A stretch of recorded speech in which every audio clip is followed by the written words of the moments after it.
Sur ce nouvel album, je me suis prise au jeu de la relecture de chansons françaises et en même temps, j'avais envie que transparaisse une autre de mes influences, à savoir des chansons d'Amérique latine, en particulier du Brésil et d'Argentine. Du coup, c'est comme une conversation, un dialogue entre les cultures et les langues.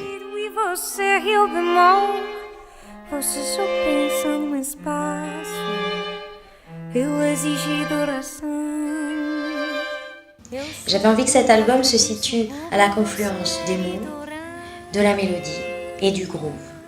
Et là, j'ai entendu le son d'un quatuor à cordes derrière un trio de jazz.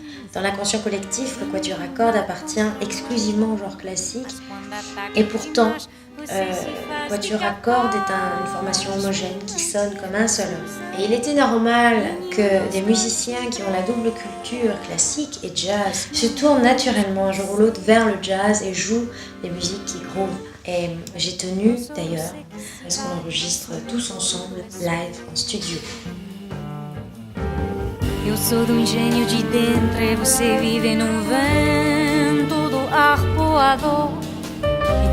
Je retrouve aussi à mes côtés le pianiste Giovanni Mirabassi, mon complice de la première heure, qui a pour moi une identité très forte, très personnelle et qui est tout à fait en phase avec mon projet chanson, jazz, de par son lyrisme, de par sa poésie et la façon dont il sculpte harmoniquement les thèmes.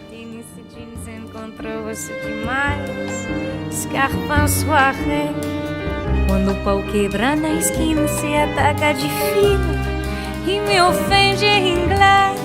É fuck you, bate bronha e ninguém me chuvedeio.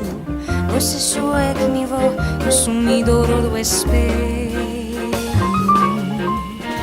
Você só é que me vou no sumidouro do espelho.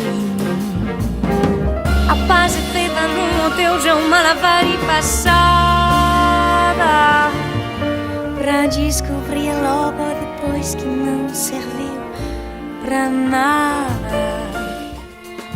Je collabore depuis mon précédent album avec le contrebassiste Marc-Michel Lebévillon qui a joué entre autres aux côtés d'Eddie Louise, de Michel Legrand, de Didier Locoud, de Ray Charles. Et quand il m'a dit qu'il avait écrit une orchestration pour le big band de Michel Legrand, j'ai tout de suite pensé à lui pour tous les arrangements de cet album, excepté le morceau Utile que j'ai réharmonisé et dont j'ai confié l'arrangement à Eve-Marie Baudet, le premier violon.